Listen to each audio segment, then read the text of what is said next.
All right. Hello, everyone, and good afternoon or good evening. Appreciate everybody being here today on our webinar. I know it's a little later into the evening than we're used to doing. We're really just trying to find a good time that makes sense for everybody, where they can jump on these webinars, get some really good information, and hopefully get the help that they're looking for down the road. So we oftentimes do these at lunch. Like I said, we're trying today to do this a little later in the evening, see if it's a better time for a lot of people. So I can see quite a few of you have jumped on already, which is excellent. So like I said, really appreciate you being here. Hopefully we finished up with work, had some time with the family, had some dinner. We'll be very conscious of time tonight. Make sure that this just goes a half hour, so that you guys can get back to relaxing and getting back to time with family. But we got a really, really exciting presentation today. A lot of tremendous information that we're going to be covering and going through in a short amount of time. So I want to get us right started on that, and make sure that we have some time at the end. I'll have a couple gifts for you guys that we'll get to as well. So we'll get started with everything here. And obviously, if there's questions that pop up, you can feel free to put them in the chat, or most likely follow up afterwards via email. We'll definitely make sure that we'll have plenty of time for that also. So before we jump into everything, just want to give you a little introduction on myself and our company, a little bit about what we do, who I am. So my name is Jeff Beck, and I'm a financial advisor with the Trinell Financial Group, and I work specifically with Great Lakes Credit Union. Many times people ask me how I got into this profession or why I do what I do. And really, it's pretty simple. As a kid growing up, math was kind of my favorite subject. It was pretty easy. It came very easy to me. It made sense, right? There was some logic to it. So I really loved math, loved numbers. I was good at it, which was awesome. And I always loved money. Not in a greedy way or anything like that, but just as a kid, very interested in doing lemonade stands and, any way I could make a dollar here and there. You get a little money under your pillow from the tooth fairy, you're saving that up, putting in the piggy bank. It was just always very intriguing to me. So the combination of those two things is really what got me on my path to becoming a financial advisor. And ultimately, why I've stayed in this position and stayed with the Trinell Financial Group as long as I have is really because of the relationships that we have with people. So, of course, we have to have good investment products, good investment vehicles. We have to have great planning, great strategies in place. But the idea that we get to work with people every day and really build those relationships over time has just been awesome. It's been great for me to do. And I think our company does an excellent job of really focusing on that compared to some of the other firms that I've seen out there. So love what I'm doing, and I love working for the company that I work with. One thing we've noticed over time is that there's a pretty significant problem that we all have to deal with, right? So we're all people, we're all human beings, and we've all been raised and grown up in different environments. We've been taught different things about money. But one thing that is a little tricky is the way that our emotions come into play, right? Being a person, we all have emotions, some of us more than others. But it really becomes a challenge when we get to our finances, right? Our finances are very, very important to us. It takes money and takes our finances in order to provide for our families and live our normal lives, do the things that we want to do. So there's a lot of emotion tied to that. And generally, our emotions are going to tell us to do the opposite of what we actually should do. And so the goal of this is that we want to share some core principles with you today that'll take the emotions out of things so we can make the right decisions all the time moving forward. And I share this with people pretty often when they think, well, I'm not so emotional with money, or I try to make sound decisions. Some people do better than others, that's for sure.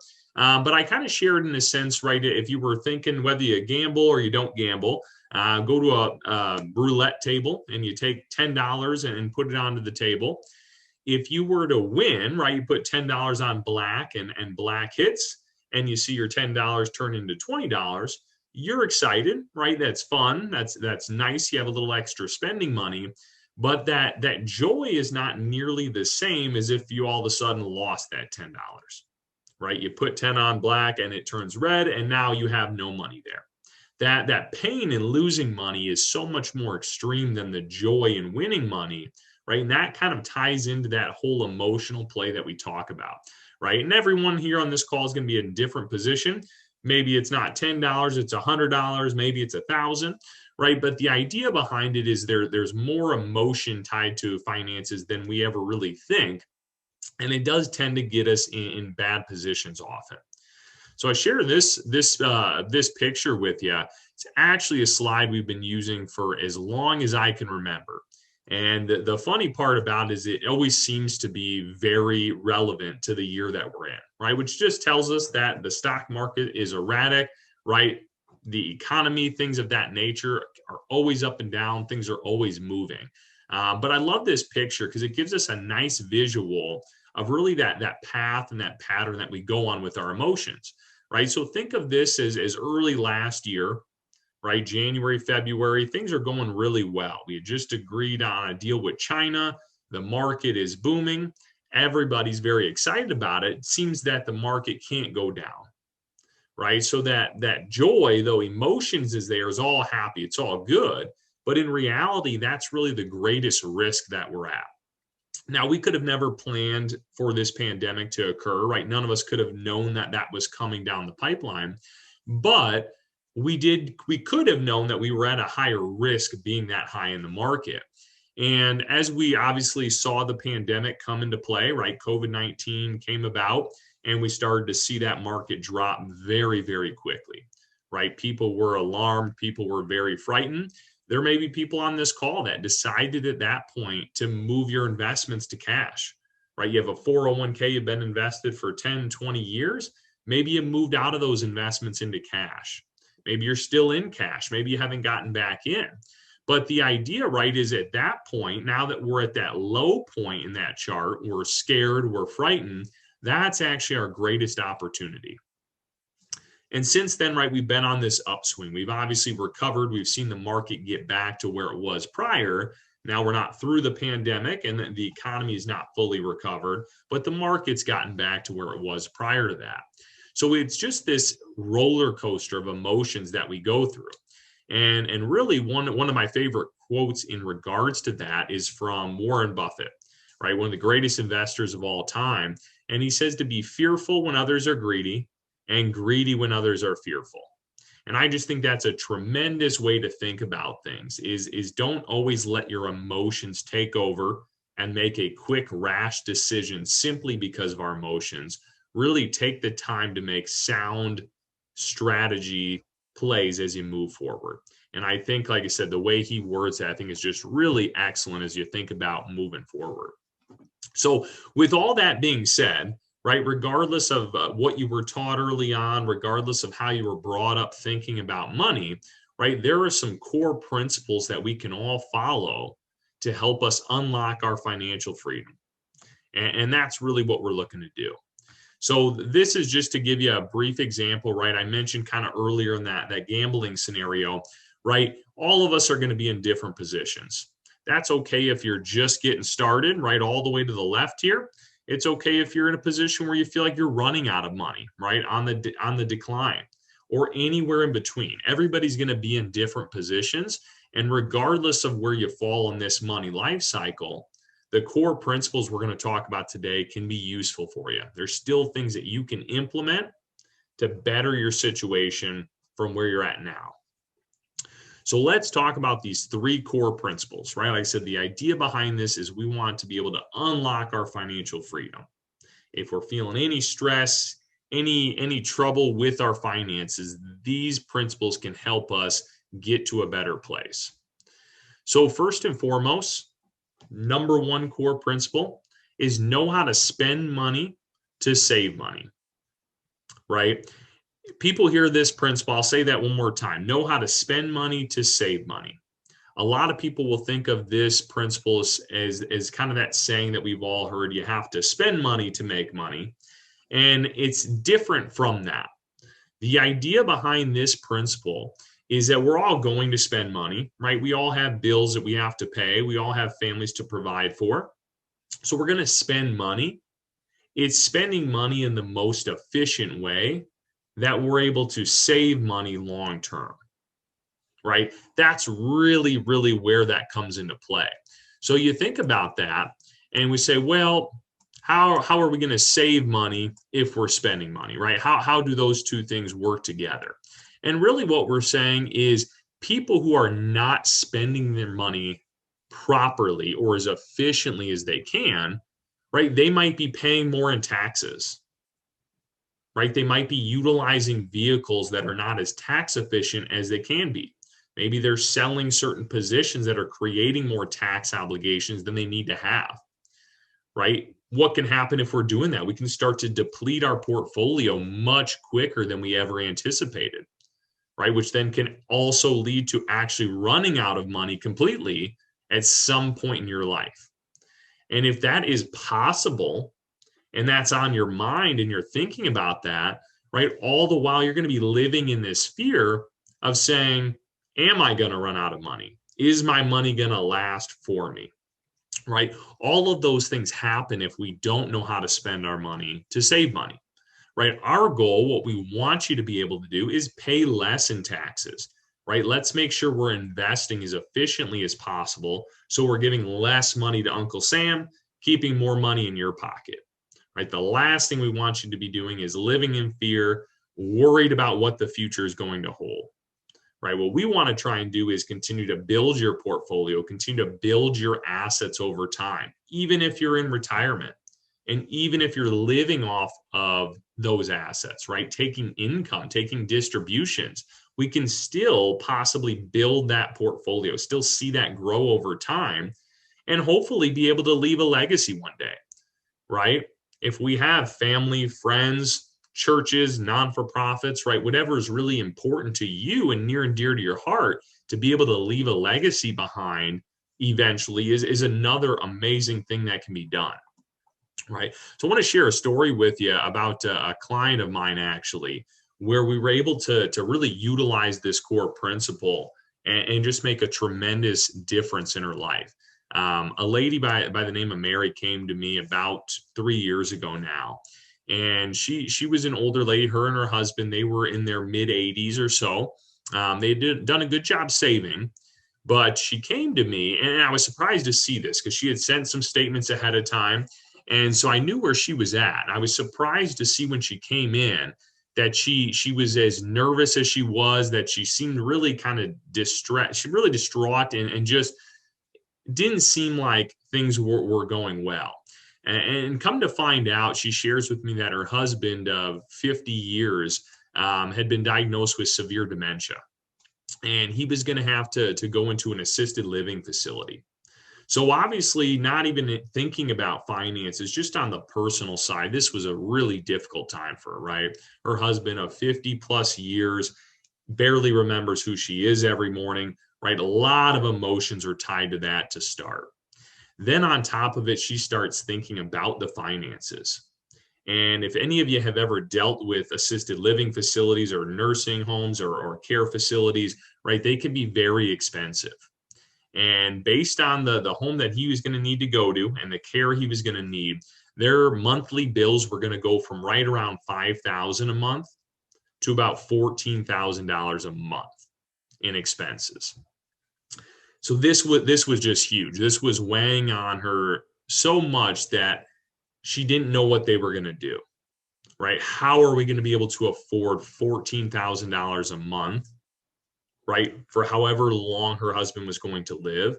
But then also, what was she going to do once he did eventually pass if they had depleted all of their assets while he was living?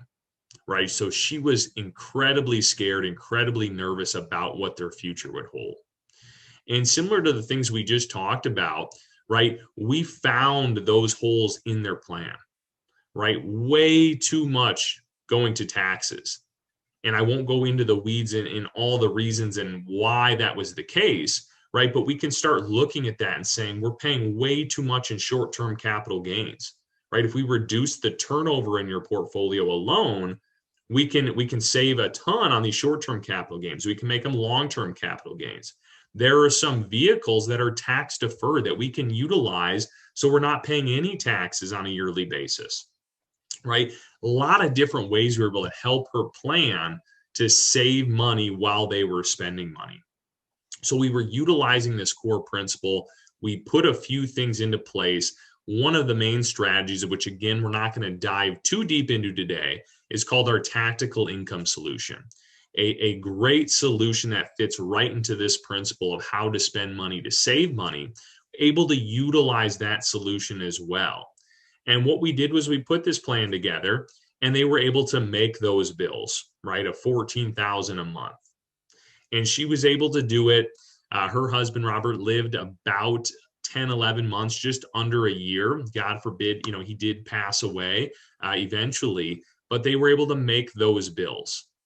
And that gave her some comfort that she knew that the plan was in place.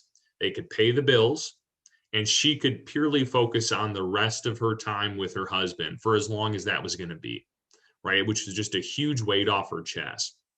After he did pass, right, and part of this planning was done before, we were able to not only keep her income afterwards at that $5,000 a month, but increase it to about $6,000 a month.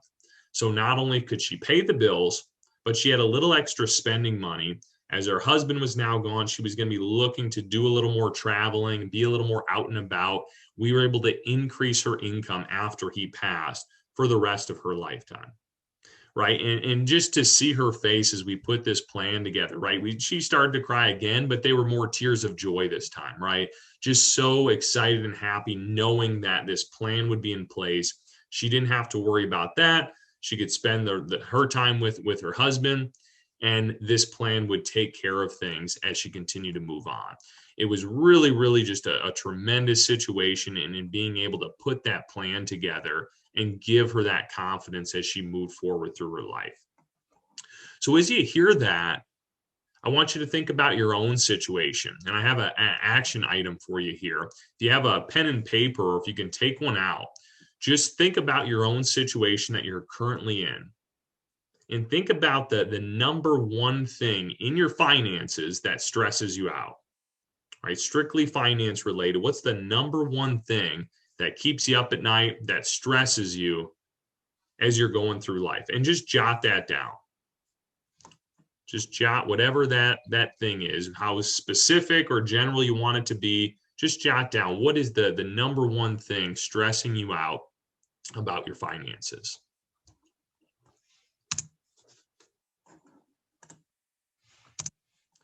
And then we'll jump into core principle number 2 and how to unlock your financial freedom, right? So core point number 2 is that you need to have a growth and an income bucket set up. This is extremely important. We come across a lot of clients and prospects that really have not done much planning, therefore don't have a growth and an income bucket in place. And really what we've noticed from that is there's a lot of fear, right? We've already talked about that early on. There's a lot of fear of running out of money. There's, of course, the idea that we could be paying more in taxes, right? As we've also already mentioned. But it's that long-term planning and saying, is our money going to last throughout retirement? Many people we come across have a growth bucket, but not an income bucket, or vice versa. And either bucket is good to have, but again, it's important to have both of them. And really why it's so important is because it gives you that security. Gives you the security of knowing you're not going to run out of money, that your income will be consistent so you can pay your normal bills, but also that you have another bucket for larger expenses, whether those are emergencies that come up or whether they're things that you want to do for fun, right? Taking a trip with the family, buying a new car, buying a boat, whatever it might be, it gives you that opportunity. It also allows for you to give yourself raises, right? Raises to your income throughout retirement. We're used to seeing that when we work, right? Most of us have those raises we see every year depending on how we perform. but also, right, kind of cost of living adjustments that we expect to see in our income, it shouldn't be any different in retirement.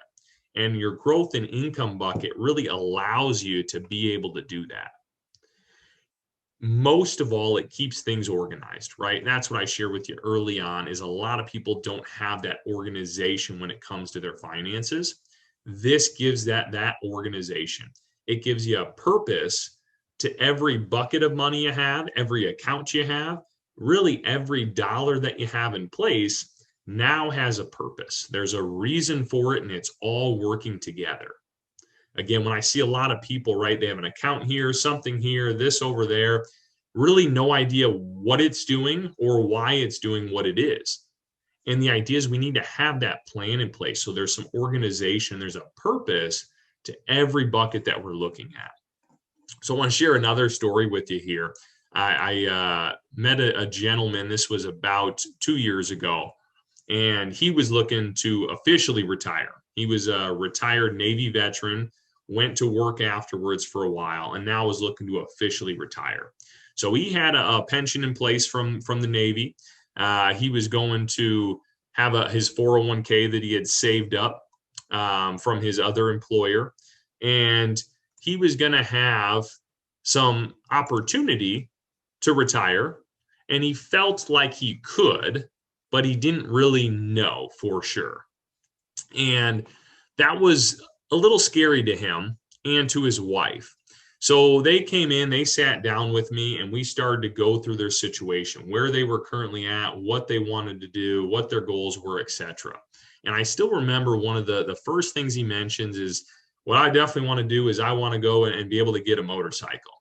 And his wife, in a semi-joking way, but in all seriousness, was like, this probably isn't the best thing to do, because we don't know if we're even going to be able to retire and stay comfortably retired. We shouldn't be having big expenses when it comes to purchasing a motorcycle.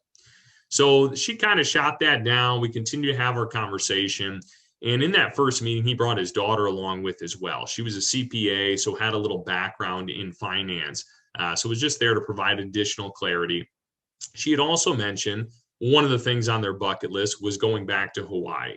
They had all gone as a family a while back, maybe 5 to 10 years ago, and they really wanted to do that again. But again, didn't feel comfortable like they'd actually be able to take that trip. A lot of uncertainty. His wife was extremely scared of the stock market and taking any risk. So they were very worried and concerned about what retirement would look like, and really kind of had this expectation that they were going to be, kind of eating ramen noodles and take that kind of stuff versus being able to really enjoy themselves and do what they prefer to do. And we sat down, right? We put a plan in place. He had some income sources, as I mentioned, his pension, his Social Security. We put together an income bucket to supplement those two sources of income, and how confident they now could feel about having consistent income every single month, seeing the same income over and over and over again was now there. We also set up that growth bucket, right? And again, that worked in a twofold, really in two different ways. The first part was that he was going to be able to purchase his motorcycle, right? I still remember it was about a week or two after we got together. He sends me a picture, or she sends me a picture of him on his motorcycle, and the smile on his face, said it all. It was something he had been thinking about for a very long time, right? He had been in the Navy for many, many years. He had worked afterwards for it. And now he finally was getting to enjoy what he had worked so hard for.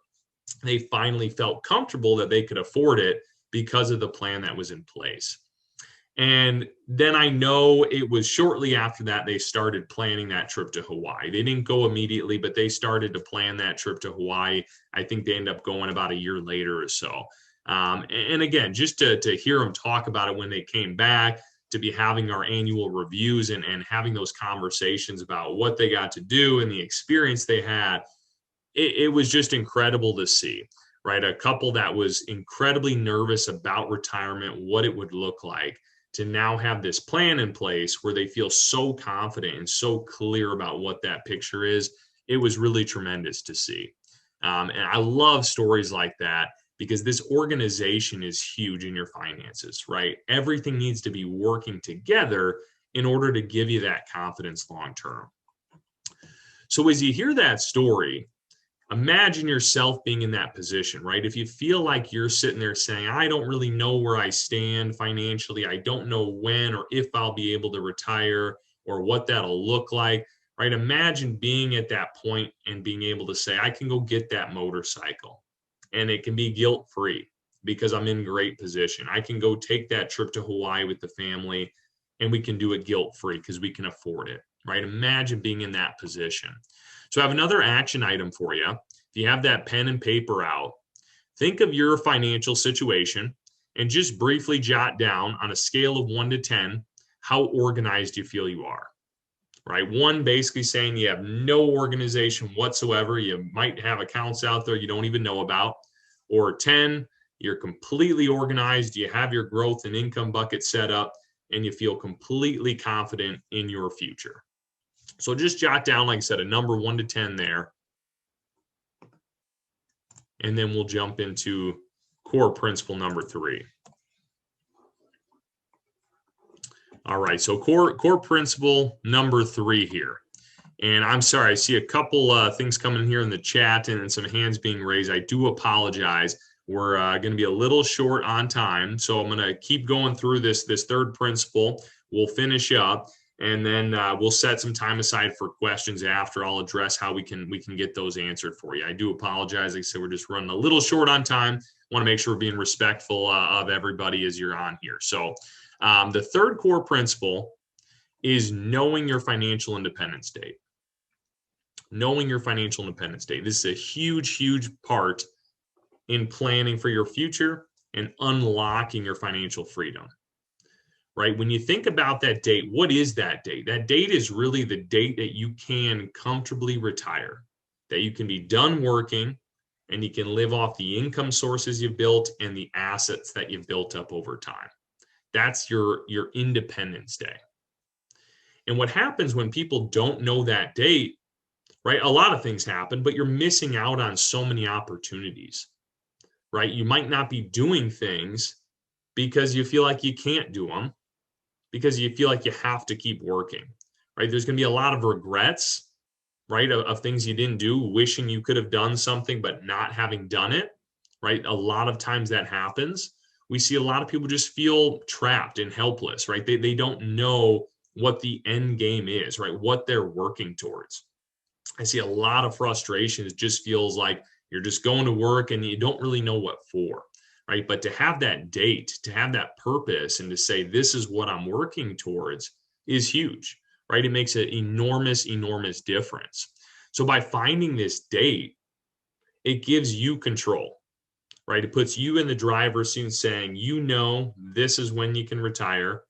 And if you don't like that date, then you can change it, right? We can figure out other ways to make that date closer or further away, whenever it is that you want it to, but it puts you in control. Right? It gives you that clarity and confidence that we mentioned to make the decisions you choose to make. You don't feel like you're stuck somewhere. You don't feel helpless. Right? You have complete freedom on what it is that you want to do and how you want to proceed with your life, right? Which is tremendous. So I'm going to share this last story with you here. It was a client of mine I've been working with for probably about 7 years now. And I still remember the very first time I sat down with him. He just looked tired, just to be completely honest. I don't say that in a negative way, but he just looked tired. He looked exhausted. He had worked that day, but it looked like he had worked for 3 straight days without going to sleep. And we start going through our process, right? Getting to know him better, getting to know where he's at. And you could tell he would have liked to retire the day before, right? He was done working. But in his mind, he was only 57 at the time. He thought for sure he was working until 67. So kudos to him for coming in even 10 years prior to when he thought he'd retire and looking to get some guidance, make sure he was on track for that. But he thought he'd be working 10 years for sure. We start going through the planning process and we find out that his financial independence date is basically just shy of 1 year away from when we first sat down. And, this didn't happen in that first meeting, but as we came back and I was able to share that date with him, to just see his eyes light up with excitement, knowing that he did not have to work another 10 years was awesome, right? And if he chose to work another 2 or 3 or 4 years, that'd be perfectly okay. But just to know that if he wanted to be done in 1 year, he could do it completely comfortably, right? He had been divorced prior. He had one daughter. And you could tell there was a lot of stress on him to provide for his family. He felt like he needed to work incredibly hard in order to provide for his family. And if it weren't for figuring out his financial independence date, there's a good chance he would have worked an additional 8, 9, 10 years that he didn't have to, where he would essentially just be miserable working only because he thought he had to. And since he sat down with us, we found his date for him. He decided he wanted to retire that next year. He wanted to be done as soon as he could. So a year later, he decides to retire. We get his plan fully implemented. And to see him every year now as we go through our meetings, you can just tell a complete difference in who he is, right? He feels like a new person. So he's been retired, doesn't have to go into the office. He's grown his hair out a little bit. We become friends, and I see his picture on Facebook, and he has a lot of friends in Florida. Him and his daughter like to travel a lot. I see his profile picture. He has one of those Hawaiian shirts on. It's unbuttoned, a few buttons down. He's got the wind blowing his hair, and he's got the sunset in the background. It's just really, really neat to see that he's already been able to do this now for 6 years or so, when he thought he would have had to be working this entire time. So it is just tremendous to see the change in his personality. Like I said, it's nearly like a new person completely. And it's just awesome to see how happy, how excited he is with where he's at in his life. So really just a great story. And so last action item for you guys now, last thing I'll ask you to do here is think about your financial independence date. Do you know what it is? If you do, obviously jot down yes and put down what that date is, right? Just kind of burn that into memory if you do have your date. And if you don't have it, right, jot down that you don't have your date. And if you don't, that's okay, right? That's something we can fix. That's something we can find. If you do know your date and you don't like it, that's okay as well. We can also look to change that date as well, right? That's not a fixed date stuck in time. So either way, jot it down if you have it, if you don't have it. And like I said, that'll be your last action item for right now. So like I said, we're running short on time here. So I'm going to start to wrap up. I just want to recap these points really quickly, right? We've covered a lot of information here in the last 30 minutes. And so I just want to briefly recap here before I leave you with a couple things. So core principle number 1 to unlocking your financial freedom, right, is know how to spend your money to save your money, right? Think about what inefficiencies you might have currently in your finances.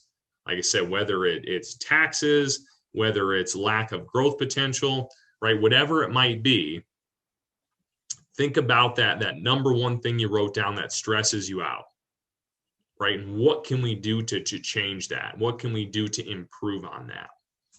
Core principle number 2, right? Set up a growth and income bucket. I shared that story with you about a client of mine, right? Being able to purchase that motorcycle, go on that trip to Hawaii with his family, right? You wrote down a number on how organized your finances were, right? If you're in that spot, you're a 1 to 5, right? This is something you want to take pretty immediate action on to get some organization with your finances. Even if you're in that range of 5 to 9, right? There's still some improvement that could be made, right? Never hurts to have a second look, right? To get some guidance to improve on that, right? So just think about that. Where are your finances at currently, and what can we be doing to improve on that?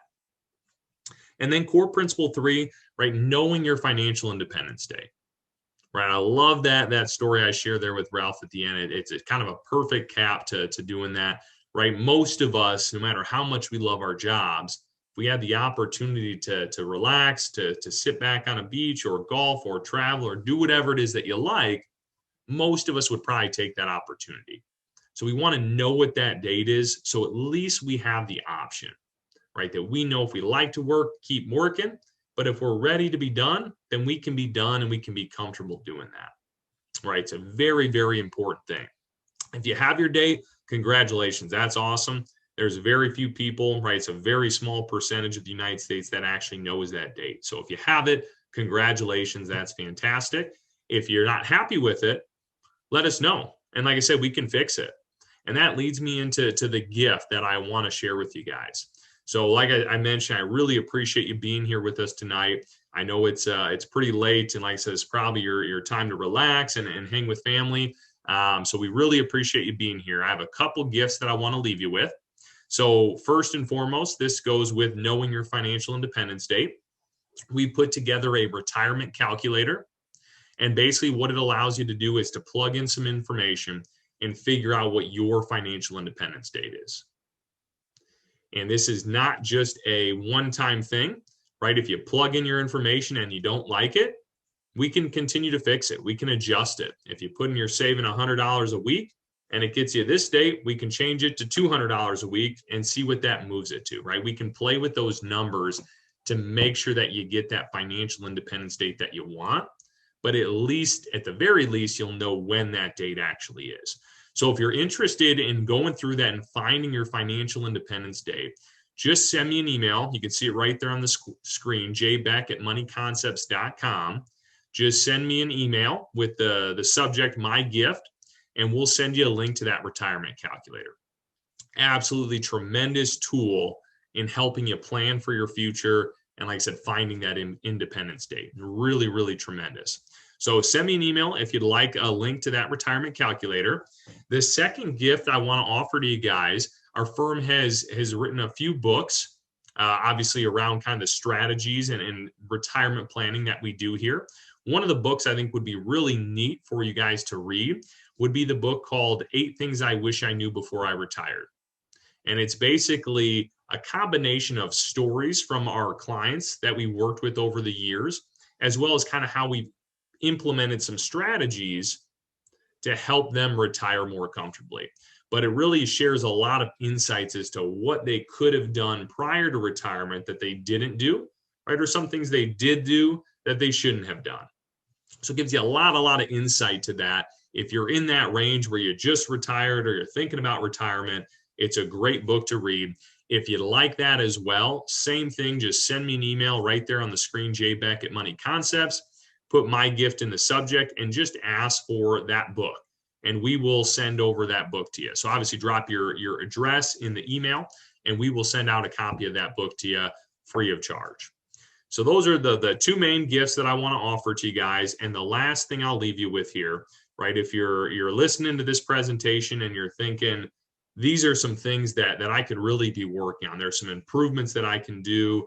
I need to take some action quickly and start to do this. What I've decided to do is set aside some time over the next 2 weeks. Like I said, I really appreciate you guys spending time here tonight. So I've set aside some time over the next 2 weeks for anybody on this webinar tonight. If you'd like to schedule a time for us to meet and we can start going through that process and seeing how we can start to take advantage and leverage those core principles in your particular situation, we'd be more than happy to do that. So our office here in Libertyville is open. We can meet here.